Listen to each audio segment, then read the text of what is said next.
Bonjour à toutes et à tous, bienvenue dans cette nouvelle vidéo. Aujourd'hui nous allons parler de la série Loki, nous allons théoriser sur ce qui peut arriver sur la suite et notamment sur l'avenir du TVA.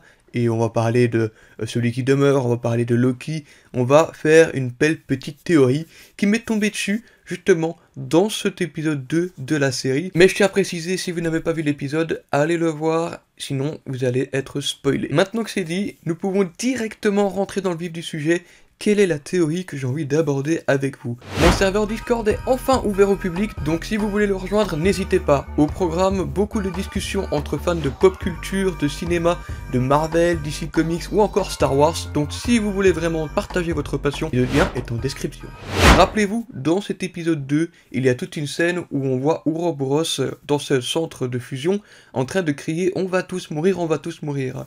Dans cette même scène, on retrouve B15 qui revient avec Kazé pour tenter de savoir un peu ce qui se passe, et Ouroboros dit « Oui, les portes blindées, on ne sait plus les ouvrir, et le seul moyen de pouvoir les ouvrir, c'est d'utiliser le scan temporel de celui qui les a créés. » Et vous n'êtes pas sans savoir que celui qui les a créés, comme le dit B15 dans cet épisode, c'est bien celui qui demeure. Le problème posé alors, c'est que celui qui demeure a été tué par Sylvie.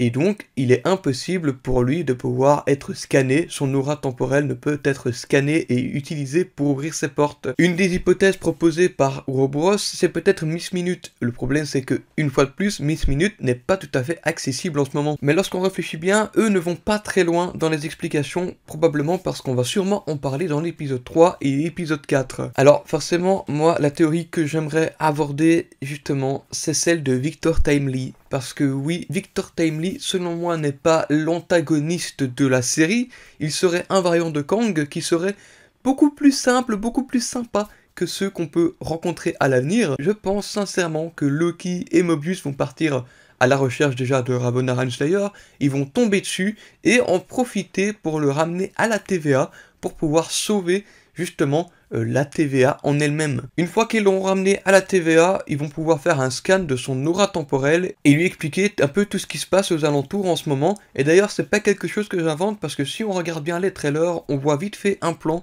où on peut apercevoir Victor Timely devant une sorte de maquette qui représente donc le centre de fusion et le pont où Mobius était pour ramener Loki. De cette manière, ils pourront se servir de ce Victor Timely comme étant une aide précieuse contre les autres Kang qu'ils pourront rencontrer à l'avenir.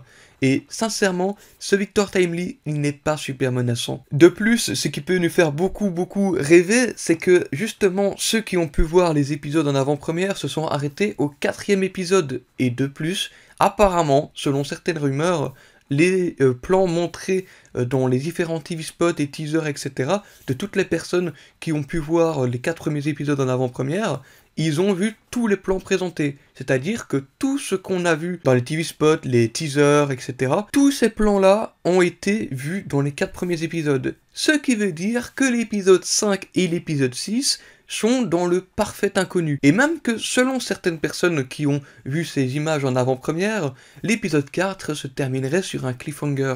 Donc ça laisse quand même supposer que le Victor Timely qu'on a pu voir justement dans ses plans, dans les TV spots, etc., il va bien évidemment apparaître dans l'épisode 3 et même épisode 4 et donc va être d'une incidence directe sur ce qui se passe en ce moment au TVA. Les plans du trailer, en plus des propos tenus par Ouroboros dans cet épisode, vont justement converger à ce que Victor Timely puisse sauver le TVA et puisse aider Loki et Mobius à régler tout ce problème du multivers. Alors voilà globalement la théorie que j'avais à vous proposer pour cette vidéo. La vidéo est très courte, j'ai pas besoin de détailler plus que ça, je suis vraiment rentré dans le vif du sujet. Si vous avez d'autres théories sur Loki, n'hésitez pas à mettre aussi en commentaire.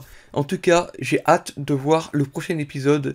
L'épisode 3 s'annonce être grandiose. Je pense que ce sera justement cet épisode-là. On va retourner dans les années 20 où ils vont justement, Mobius et Loki, rencontrer le personnage de Victor Timely. Et en plus de ça, on va avoir l'apparition de Ravonna Renslayer, également vue dans les bandes annonces. Donc ça peut être très intéressant de voir tous ces liens s'effectuer dans cet épisode 3. En plus de ça, on a également Miss Minute qui a une version assez années 20 qui peut être un peu horrifique par certains moments, entre guillemets, mais je pense aussi qu'elle va pouvoir aider aider tout ce petit monde pour la TVA. Oui, il faut pas oublier que celui qui demeure était vraiment à la tête du TVA depuis tout ce temps, mais il faut pas oublier que Miss Minute, sa fonction première est de rendre service à celui qui demeure à la base, mais aussi sa fonction première est de rendre service au TVA. Je pense aussi que Miss Minute va pouvoir aider dans cette œuvre. Voilà. Quoi qu'il en soit, j'espère que vous avez aimé cette petite théorie. C'est pas quelque chose qui est très compliqué à comprendre et je pense qu'il y a beaucoup de personnes qui vont penser à la même chose que j'ai pu penser et c'est pas impossible qu'il y ait d'autres vidéos de tous vos autres youtubeurs préférés qui tombent sur ce sujet-là. Mais je voulais vous proposer ma version, donc mettez-moi en commentaire ce que vous en pensez, j'y répondrai bien évidemment avec plaisir. Merci à vous d'avoir regardé cette vidéo, n'hésitez pas donc à vous abonner en cliquant sur le bouton juste en dessous de la vidéo, mais aussi me suivre sur tous les réseaux, à savoir TikTok, Instagram et Discord, ça me fait très plaisir de vous voir là-bas. Et il ne me reste plus qu'une dernière chose à vous dire, c'est à la prochaine pour de nouvelles vidéos, à très bientôt.